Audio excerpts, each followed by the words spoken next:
Ladies and gents and the rest, today I was gonna show you my decks for the new modifier for this hero resolve. Turns out to be a huge deal, and everything is different now. But then I realized, first of all, I only have 3, and I want number 4 as well, so I could show you 4 to play 4 deck combo. But the main problem was that in order to play Charlga, because Charlga is going to be one of my top decks, you need to know how Charlga works. She's very, very complicated, and if you don't know how she functions, you won't be able to execute this deck correctly. So today I'm going to show you how Charlga works, everything you need to know about her.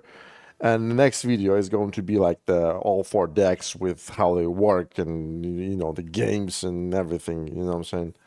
So, yeah. All right, Charlga. Here is how she functions. Let's say the top 4 units... by the way, this is our deck. Well, this is Charlga deck, which is Charlga, Kobold, and 6 other units. Okay, these are the prices.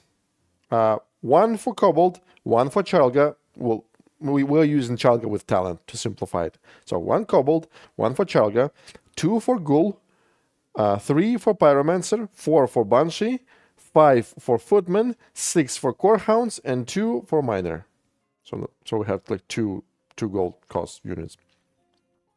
Let's say you start with this hand. You have 4 units, and they usually have 1 gold cost for everything, right? This is the order of gold costs that will be given to us. It will be totally randomized. So let's say these first 8 numbers are our gold costs, which means your first starting hand would look like this. So all units cost 2 gold. Now, here's the most interesting part. Let's say you decided to go with Banshee. So you take Banshee, you throw her on the battleground, and she goes here, boom. And she will be replaced by Pyromancer, like this, bam. After that, our 2 gold cost goes away. And next gold cost, which is 6, will be like that. When our Banshee goes here, Banshee's gold cost, real Banshee's gold cost, which is 4, is going to be here. Now, we're going to form new order. All right? So now, our 6 gold cost is, we decide to deploy Pyromancer. Let's say we take Pyromancer, and we put her on the battleground, which means she goes back here. Boom. Pyromancer's gold cost is 3. So first of all, we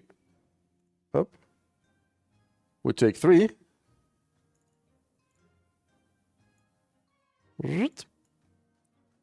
Put it here. Pyromancer goes here. And this 6 gold cost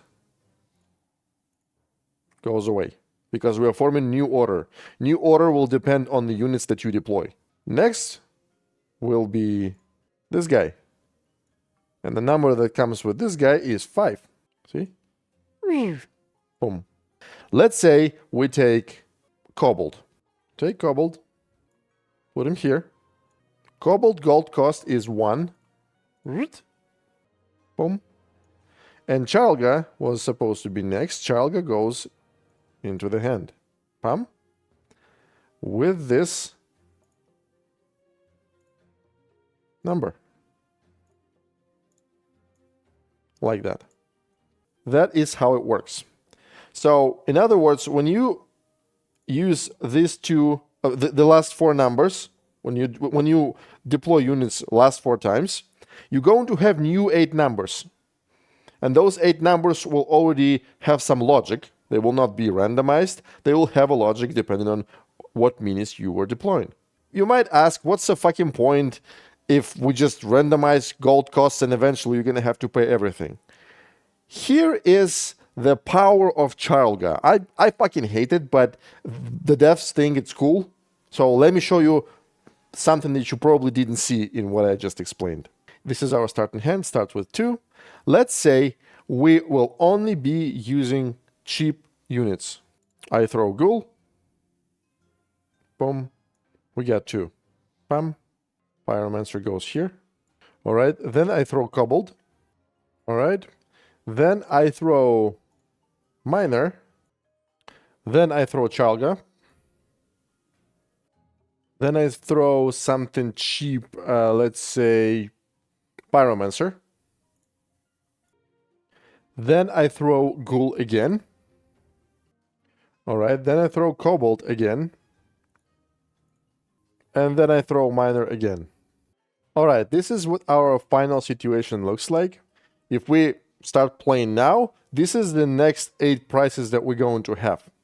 Now, if you pay attention, you will notice that I don't have any 6 and 5 gold costs here, even though we have Core Hounds for 6 gold and Footmen for 5 gold. Because if you don't use them, they do not go here, right? And as a result, their gold cost is not going to show up here.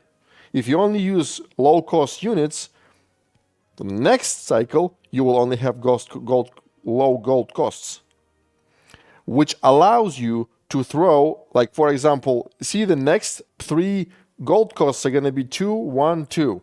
So if we decide to throw Core Hounds, Footmen, and Banshee, it will only cost us 5 gold, first 3 gold costs, right? But then these 3 units are going to go to the back of the deck, and at the end, we're going to have to pay for that. Big price. Big fat price. So that is the power of Charlga, allowing you to throw huge gold costs for very cheap at the same time, which potentially might lead you to victory. And now if you look at this deck, for example, you already know how to play Charlga. And we'll talk about it in depth in the next video, because you need to, first of all, realize how things work and maybe practice a little bit. And I need to prepare my 4th deck. I'm just making excuses. Just don't listen to me, okay? That's all.